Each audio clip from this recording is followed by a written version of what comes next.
করে আসে। বাচ্চা মানে আন্ডার 18, কথাটা মনে রাখবে। আন্ডার 18 ছেলে এবং মেয়ে বোধ, শুধুমাত্র মেয়েদের জন্য নয়, ছেলেরাও যদি কোনো বিপদে পড়ে, 18 বছরের নিচে হয়, তার যদি কিছু এমন হয় যে জোর করে তাকে কাজ করাচ্ছে, তাকে পড়াশোনা করতে দিচ্ছে না তার বাবা মা, বা তার ফ্যামিলির কেউ তাকে ফিজিক্যাল অ্যাসল্ট করছে কন্টিনিউ, সেক্ষেত্রেও কিন্তু সে এই নাম্বারটিতে ফোন করে জানাতে পারে। তাহলে প্রত্যেকের দুটো নাম্বার মুখস্থ রাখতে হবে। একটা ফার্স্ট, জোরে সেকেন্ড। এই নাম্বারটা এর জন্যই বানানো হয়েছে 10, 9, 8 পরপর 3টে সংখ্যা, যাতে প্রত্যেকের মনে থাকে। মুখস্থ তো সবার, আর তার জন্য স্কুলে লাগানো থাকে যাতে প্রত্যেকে দেখতে পারে প্রত্যেক দিন এবং তার মনে থেকে যায়। আচ্ছা, এছাড়া ধরো এই দুটো নাম্বার, স্কুলের টিচার, বাবা মায়ের পরে তোমার পরের অভিভাবক হচ্ছিল তোমার স্কুল টিচার। ধরো তুমি আসলে, এসে তোমাকে স্কুলে আসতে দিচ্ছে না বা কিছু হচ্ছে না, অনেক সময় স্কুল থেকেও স্যারেরা দেখে যে একটি মেয়ে কন্টিনিউ অ্যাবসেন্ট থাকলে তাকে কল করে জিজ্ঞেস করে যে কী হয়েছে বাড়িতে, তার কি। তখন তোমাকে লোকাতলে হবে না, তোমাকে বলতে করে তোমার বিয়েটা আটকে দিতে পারি। এবং ধরো তোমার গ্রামেই তোমার পাশের বাড়ির মেয়ে ফোন করে বলতে পারছে না, কিন্তু তোমার কাছে তো ফোন আছে, তুমি ফোন করে বলে দিতে পারো 1098-এ বা 100-এ, যেরকম আমার বান্ধবী যে যার বাড়ি এখানে, বাবার নাম এই, বয়স এত, তাকে জোর করে বিয়ে দেওয়া হচ্ছে। যে কলার মানে যে ফোন করে ইনফরমেশন দিচ্ছে, যে ইনফর্মার, তার সম্পূর্ণ তথ্য গোপন থাকবে। কে কল করছে আমরা নিজেরাও দেখতে পারবো না, খালি যার এটা হচ্ছে, যে ভিকটিম, তার ডিটেলসটা তুমি, তাই তো?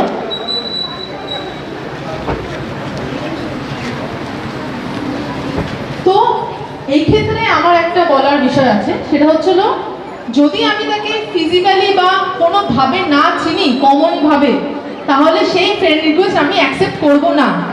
ধরো যে লোকটি তোমাকে একটা খুব সুন্দর জায়গা, একটা সুন্দর গাড়ির সামনে দাঁড়িয়ে ছবি তুলে দিচ্ছে, সে দেখা যাচ্ছে কোনো একটা দোকানে গিয়ে, হয়তো সোনার দোকানে পেছনে কর্মচারীর কাজ করছে, আমি কারোর ইয়েকে ছোট করছি না, কিন্তু সে তোমাকে যখন প্রোফাইলটা বানাচ্ছে, সে বিভিন্ন রকম বড় বড় কিছু লিখছে সেখানে, তোমাকে একটা অদ্ভুত দুনিয়ার মধ্যে নিয়ে যাচ্ছে, যে আমি এত ভালো জায়গায় কাজ করি। তোমাকে সঙ্গে সাথে ফ্রেন্ড রিকোয়েস্ট কীভাবে শুরু হচ্ছে, ফেসবুকে রিকোয়েস্ট পাঠাচ্ছে, ফেসবুকে মেসেঞ্জারে প্রথমে 2 দিন কথা হচ্ছে, তারপরে বলছে তোমার হোয়াটসঅ্যাপ নাম্বারটা দাও, তারপরে তুমি তার হোয়াটসঅ্যাপ নাম্বারটা তাকে শেয়ার করে দিচ্ছ, তারপরে হোয়াটসঅ্যাপে সে তোমার সাথে গল্প করছে, গল্প করতে করতে হঠাৎ বলছে তোমার দুটো ছবি পাঠাও।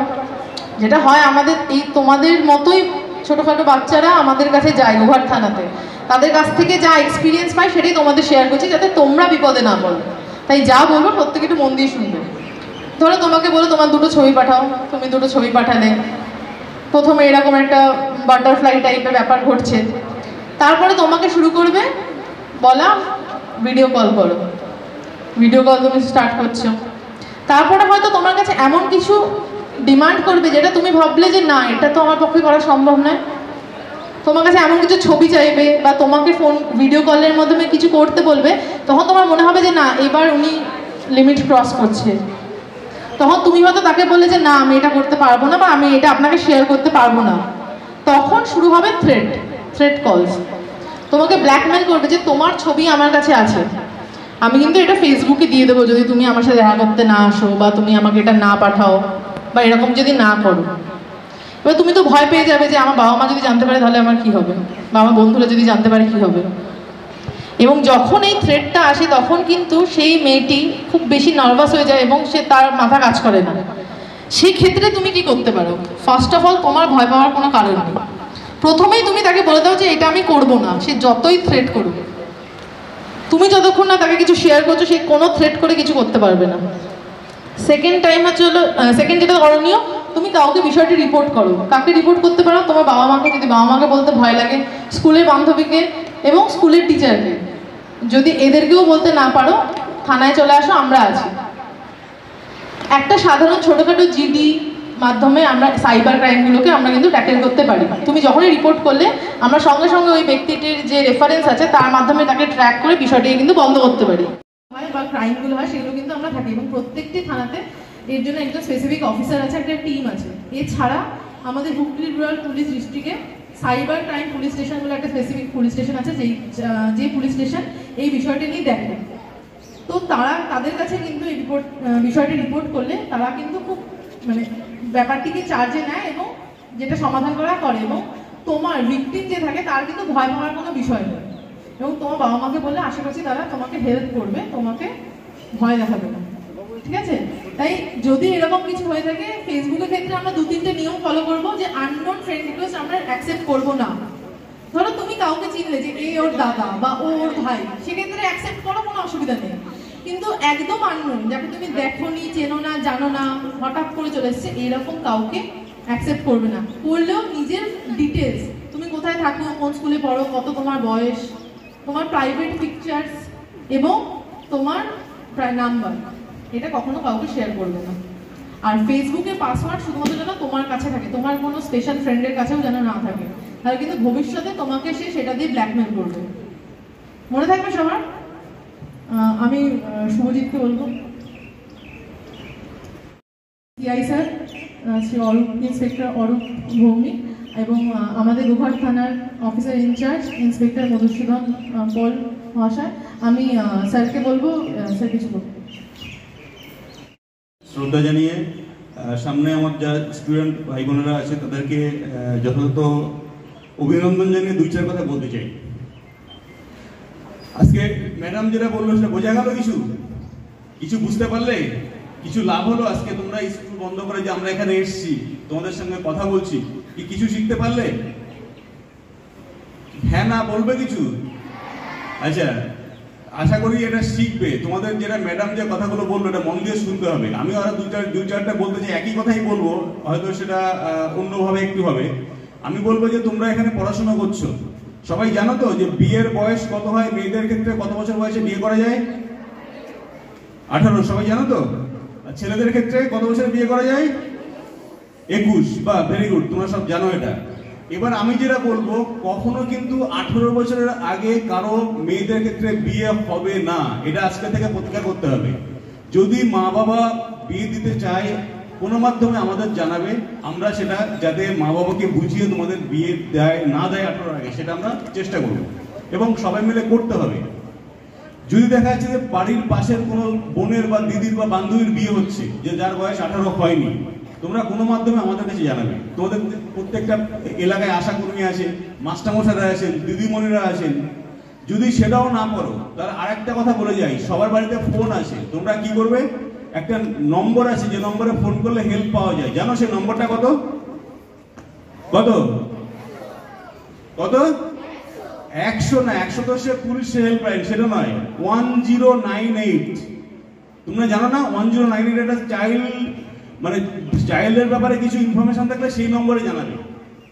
চাইল্ড লাইনের একটা নম্বর আছে 1098। এখান থেকে যে কোনো তোমাদের, বিশেষ করে এই ধরো তোমাদের সঙ্গে খারাপ কিছু হচ্ছে, কারো বিয়ে দিয়ে দিচ্ছে, এইরকম যদি বাচ্চাদের কোনো ইস্যু থাকে, 1098 মনে রাখবে। 1098 ফোন করলে সে যেই তোমাদের ফোনটা ওই প্রান্ত থেকে ধরবে, তোমরা তোমাদের পরিচয় দিয়ে, বা যদি মনে করো পরিচয় দিলে সমস্যা হতে পারে, পরিচয় না দিয়েই টাকা দেবেন না, ব্লক করতে থাকুন, দেখবেন 2-4 দিন পরে বন্ধ হয়ে যাবে। কিন্তু এই ছেলেটা জীবনটা চলে গেল কি, ওকে আবার শেয়ার করতে পারেনি। বিশেষ করে আননোন নম্বর থেকে যদি কোনো হোয়াটসঅ্যাপ কল আসে, তোমরা সেটা অ্যাকসেপ্ট করবে না, একদমই করবে না। আননোন নম্বরের সাথে ফোনে হয়তো হ্যাঁ কোনো অপরিচিত লোক ফোন করছে, ফোনে কথা বলতে পারো, কিন্তু হোয়াটসঅ্যাপ কল কখনো করবে না। আমরা বলবো যে তোমরা নিজেরা অনেক বড় হও, ভালোভাবে পড়াশোনা করো, জীবন অনেক বাকি আছে, পড়াশোনা করে বড় হতে হবে, সেদিকে মনটা বেশি যায়। তো এই সময় মোবাইলের দিকে বেশি মন না দিয়ে, তাহলে কি হবে? এখন হয়তো রেডমি মোবাইল ব্যবহার করছো, ভালো করে পড়াশোনা করলে অ্যাপেল ইউজ করতে পারবে। একটা 16 লঞ্চ হয়েছে, হ্যাঁ, তো সবারই সেই তোমার বাড়ির লোকের ব্যক্তিগত তথ্য, তোমার বাবার ব্যক্তিগত তথ্য, তোমার মায়ের ব্যক্তিগত তথ্য, তোমার পরিবারের সকলের ব্যক্তিগত তথ্য কিন্তু এদের সঙ্গে শেয়ার হয়ে যাবে, যেটা খুব খারাপ ভাবে ব্যবহার হতে পারে। আগে আইসি সাহেব বলছিলেন যে এমন ভাবে ব্যবহার হয়েছে যে একটি ছেলে আত্মহত্যা করতে বাধ্য হয়েছে। তো আমরা তো মোবাইল ফোনের ব্যবহার বন্ধ করে দিতে পারবো না, মোবাইল ফোন কাজের জিনিস, কাজে লাগে। ফেসবুকটাও খারাপ না, কিন্তু সাবধানে ব্যবহার করতে হবে। সাবধানে যদি ব্যবহার না করো এবং নিজেদের ব্যক্তিগত তথ্যগুলো যদি শেয়ার করতে থাকো, তাহলে কিন্তু বিপদ আসবেই আসবে। স্পেসিফিক্যালি টার্গেট করা হয় বয়স্ক লোকদের বা মিডল এজ লোকদের, যারা মোবাইল ভালো করে দেখতে পায় না, এবং অনেক ক্ষেত্রে ইয়াংদেরকেও করা হয়ে থাকে। সেক্ষেত্রে কি হয়, একটা আননোন নাম্বার থেকে হঠাৎ করে তোমার কাছে ফোন আসবে, হোয়াটসঅ্যাপে ভিডিও কল, তুমি তো দেখতে পাচ্ছ না কে করছে, তুমি কি করো, সঙ্গে সঙ্গে হাত লেগে তোমার ওটা অন হয়ে গেল। তখন কি হয়, একটা উইন্ডোতে তোমার মুখ দেখা যায়, আর একটা উইন্ডোতে কি থাকে, একটা নিউড মহিলার ভিডিও চালানো থাকে। ওটা কিন্তু কোনো প্র্যাকটিক্যাল মানুষ কিছু নয়, একটা মহিলার ভিডিও এইভাবে চালানো হয়। ধরো এই দুটো মোবাইল, এই মোবাইলটার সামনে মোবাইলটাকে এরকম ভিডিওটাকে এরকম ভাবে রাখা হয়, যাতে ওই উইন্ডোতে যেটা হচ্ছে সেটা এইখানে দেখা না, কিছু অ্যাক্ট করে ফেলে। তখন তারা কি করে, ওই যে অপর প্রান্তে যে আছে সে এটাকে রেকর্ড করে নেয়। স্ক্রিন রেকর্ডার প্রত্যেকের ফোনে আছে তো, যেটাতে আমাদের স্ক্রিনে কি হচ্ছে সেটা আমরা রেকর্ড করতে পারি। তো এইভাবে কি হয়, ওটা রেকর্ড করে নেয়। রেকর্ড করে নিয়ে কি করে, ওই ব্যক্তি তখন তোমাকে আস্তে আস্তে ব্ল্যাকমেল করবে যে তুমি আমাকে এত টাকা পাঠাও, না হলে তোমাকে এই ভিডিওটা তোমার ফ্যামিলি সবাইকে পাঠিয়ে দেবো। এরকম ভাবে ও ব্ল্যাকমেল করতে থাকে। যাদের কাছে পয়সা আছে তারা কি করে, পয়সা দিতে থাকে, এবং একটা সময় পরে এরা মানে প্রায় এমনও হয় যে 10-15 লাখ টাকা তারা দিয়ে ফেলেছে, কিন্তু ওইটা বন্ধ হয় না, সে কন্টিনিউ এটা করতে থাকে। এবং একটা সময় পরে কি লোকটি হয় আত্মহত্যা করে নেয়, না হলে পুলিশ স্টেশন আছে, কিন্তু সে ততক্ষণে সর্বস্ব হারিয়ে ফেলেছে। সেক্ষেত্রে একটা ছোট্ট ট্রিক আমি বলে দিই, যেটা তোমাদের কাজে লাগবে। যখনই কোনো আননোন নাম্বারে কল আসলো, প্রথমে আমাদের কাজ হচ্ছে আমরা রেসপন্স করবো না বা সেটাকে ধরবো না। যদি মনে কৌতূহল থাকে কি আছে আমরা দেখি ধরি, তাহলে আমার ট্রিক থাকবে এই ফ্রন্ট ক্যামেরাটাকে আমি আঙুল দিয়ে বন্ধ করে দেবো। তাহলে কি আমাকে দেখতে পাবে? বোঝা গেল? যদি কারো ভিডিও কল আমাকে ধরতে হয় কিন্তু সে আমাকে দেখতে পারবে, তাহলে ট্রিক কি, আমার ফোনের ফ্রন্ট ক্যামেরাটাকে আমি আঙুল দিয়ে চেপে ধরবো, ধরে এবার ভিডিও কল তোলো তুমি, ও তোমাকে আর দেখতে পাবে না, তোমার মুখ সেখানে আর উঠছে না। আর একটা ছোট বিষয় জানি, একটা ইম্পর্টেন্ট নাম্বার, যে কোনো সাইবার ফ্রডের ক্ষেত্রে বা যে কোনো সাইবার ক্রাইম হয়ে যায় যদি তোমার সাথে, এখন যেমনি দেখা যাচ্ছে কোনো স্পেসিফিক কিছু লাগছে না। আগে আপনার একটা বিষয় ছিল, তোমাকে ফোন করে বলে যে স্যার আপনার কেওয়াইসিটা আপডেট করতে হবে, না হলে আজকের মধ্যে বন্ধ হয়ে যাবে। অনেক সরল বিশ্বাসী লোক আছে যারা বলে হ্যাঁ ঠিক আছে করছি করে কি করে, তারা নিজের ওটিপিটাকে শেয়ার করে দেয়। আমরা কি ওটিপি শেয়ার করতে পারি? 18-র আগে যেরকম আমরা বিয়ে করতে পারি না, সেরকম ওটিপি শেয়ার করতে পারি না। সবাই এই কথাটা মাথার মধ্যে ঢুকিয়ে নাও। প্রথম কথা, কাউকে বাড়িতে ফোন করা হয় না, এটা সবার আগে মনে রাখতে হবে। করলেও কোনো ওটিপি আমরা শেয়ার করবো না। যদি যখনই তোমাকে দেখবে বলছো ওটিপি শেয়ার করো, তখনই বলবে আচ্ছা ঠিক আছে আমার একটু কাজ পড়ে গেছে, আমি ব্রাঞ্চে গিয়ে যা কথা বলার বলবো। তোমার একটাই উত্তর থাকবে, ব্রাঞ্চে গিয়ে অফলাইনে আমি করবো। আমি এখন 7 লক্ষ টাকা হঠাৎ করে চলে গেছে, মানে সে কোনো ওটিপি শেয়ার করেনি, সে কিছু দেয়নি, কোথাও কিছু করেনি, কোনো লিঙ্কে ক্লিক করেনি, তাহলে কি করে এটা হলো?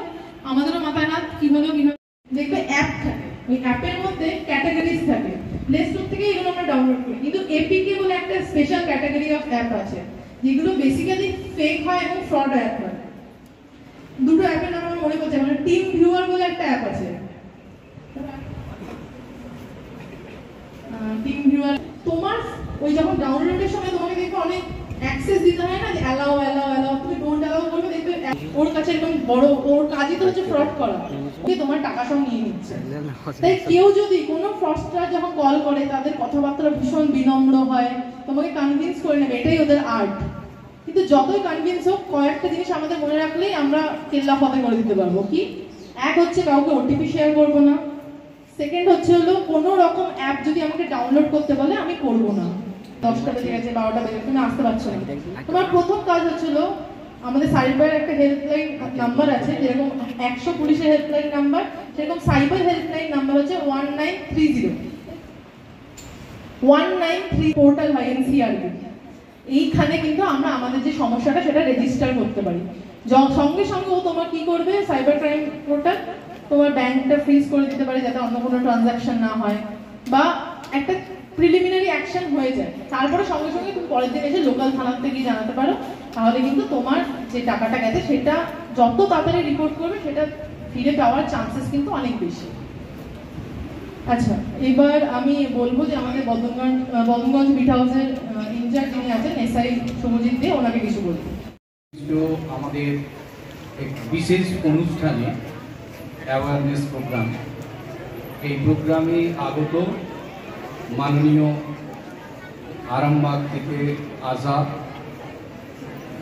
যিনি ইন্সপেক্টর সাহেব এসেছেন, কিংবা গোঘাট থানার ওসি সাহেব, বদনগঞ্জ ভিট হাউস থেকে ইনচার্জ সাহেব এবং অন্যান্য আধিকারিকবৃন্দ, আমার সাথী সহকর্মীবৃন্দ, সাংবাদিক বন্ধুরা, গ্রামবাসীবৃন্দ এবং স্নেহের ছাত্রছাত্রী, সকলকে যথাযোগ্য সম্মান, শ্রদ্ধা, ভালোবাসা জানিয়ে আমি দু একটি কথা বলতে চাই। আমাকে যখন ভিট হাউস থেকে আধিকারিক সাহেব এসে জানালেন যে আমরা একটা স্কুলে এই অ্যাওয়ারনেস প্রোগ্রাম এই জাতীয় করতে চাই, আমি অত্যন্ত গ্ল্যাডলি অ্যাকসেপ্ট করি সঙ্গে সঙ্গেই এবং ডেট জানতে চাই। উনি বলেছিলেন যে যথাসময়ে আমরা আলোচনা করে ডেট একটা আপনার সঙ্গে আলোচনা করে ঠিক করে নেব, এবং উনি কাল রাত্রিরে হঠাৎ করেই ব্যাপারটা অর্গানাইজ করতে পেরেছেন, জানিয়েছেন। আমাদের স্কুলে পরীক্ষা চলছে এবং সেটা সব স্কুলেই চলছে, কারণ এটা এইচএস কাউন্সিলের পরীক্ষা, ক্লাস 11-এর সেমিস্টার 1। তাই অল্প সময়ের মধ্যে অনুষ্ঠানটাকে শেষ করতে বাধ্য হচ্ছি সবাই আমরা, কিন্তু তথাপি বলতেই হয় এই ধরনের অনুষ্ঠানকে পিছিয়ে দেওয়া বা না করার কোনো যৌক্তিকতা নেই। তাই সংক্ষিপ্ত হলেও তা অত্যন্ত ফলপ্রসূ হয়েছে এবং হবে এই আশা আমি অবশ্যই রাখি। কারণ বর্তমান দুনিয়ায় এমন খুব গুটি কয়েক ছেলে মেয়ে বা তাদের গার্জেন বা সাধারণ মানুষের ক্ষেত্রেও বলবো আছে বা আছেন, যারা বর্তমানে ওই স্মার্টফোন ব্যবহার করে না বা করেন না, কিন্তু তারা অনেকেই জানেন না তার ক্ষতিকারক দিক কি কি কি ভয়ঙ্কর কিছু ঘটে যেতে পারে। শুধু সাধারণ মানুষ কেন, স্যার একটু আগে বলছিলেন শিক্ষিত মানুষ, তারাও অনেক ক্ষেত্রে ভুল করে বসে বা লজ্জায় বলতে পারে না। সত্যি সত্যি এই ধরনের কিছু টিপস যেগুলো আমাদেরকেও অবশ্যই সাহায্য করবে, ছাত্রছাত্রীদের তো বটেই, কারণ তারা এখন কম বয়সী, তারা এর কোনটা করা উচিত কোনটা উচিত না এটা হয়তো অনেক ক্ষেত্রেই ধরতে পারবে না। আশা করব কয়েকটা নাম্বার, যেমন 100 কিংবা 1098, 10, 9, 8 যেভাবেই বলি না কেন, আমাদের স্কুলের গেটে ঢুকতে ডান দিকের দেওয়ালে সেটা লেখা আছে, তোমরা প্রত্যেকেই দেখতে পাও। এ ধরনের কিছু নাম্বার, যে নাম্বারগুলো অবশ্যই মনে রাখা দরকার। কোনো ছাত্রী বা ছাত্র 18 বয়সের নিচে, তাদের সঙ্গে ঘটে যাওয়া কোনো অপরাধ কিংবা আর্লি ম্যারেজ ইত্যাদি নানাবিধ ঘটনায় যদি কেউ সম্মুখীন হও, নির্দ্বিধায় ওই নাম্বারে নিজের আইডেন্টিটি গোপন করেই জানানো যায়। তাই নির্ভয়ে জানাবে, প্রয়োজনে আমাদের কাছে জানাবে। আমরা আমাদের তরফ থেকে, আমাদের মাস্টারমশাইরা বা আমি নিজেও সবাই আমাদের সাধ্যমতো নিশ্চয়ই চেষ্টা করব জানানোর বা তার বিরুদ্ধে প্রতিকারের যা যা ব্যবস্থা সে ব্যাপারে আমরাও সচেষ্ট হব। কিন্তু নিজেদেরকে আগেই সচেতন হতে হবে।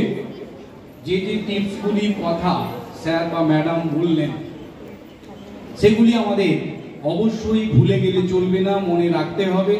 শুধু নিজেরা নয়, এখানে যদি আমি ধরে নিই যে 300 এই ধরনের যে ক্রাইম সেগুলোকে রোখা যাবে, এবং যেটা আমরাও ছাত্রছাত্রীদের নিয়ে গ্রামের বিভিন্ন পাড়াতে হয়তো ছোট আকারে প্রচারটা করি, সেটা আরো বেশি প্রচার হয়ে যাবে যে এই কম বয়সে বিয়ে মোটেই নয়, যেটা কতগুলো দিক আছে।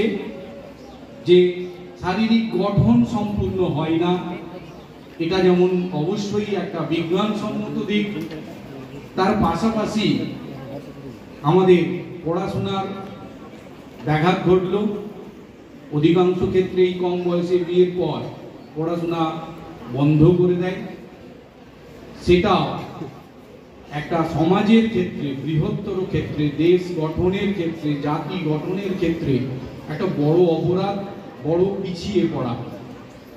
মায়েরা সচেতন না হলে সে সমাজ কখনো উন্নত হতে পারে না। তাই মেয়েদেরকে বিশেষ করে আরো বেশি সজাগ হতে হবে, বাড়িতে প্রত্যেকে জানাবে এবং আরো আশপাশের মানুষদেরকে জানিয়ে এ ব্যাপারে সচেতন হবে এবং সচেতন করবে এই আশা রেখে বিভিন্ন আধিকারিকগণ যারা এসেছেন তারা ক্ষেত্রে এই ধরনের প্রচারের মাধ্যমে একটা গণ সচেতনতা গড়ে তুলতে পারবেন এই আশা রাখছি এবং তাদেরকে পক্ষ থেকে যথাযথ সম্মান, শ্রদ্ধা, ভালোবাসা জানিয়ে আমার সংক্ষিপ্ত বক্তব্য শেষ করছি। ধন্যবাদ।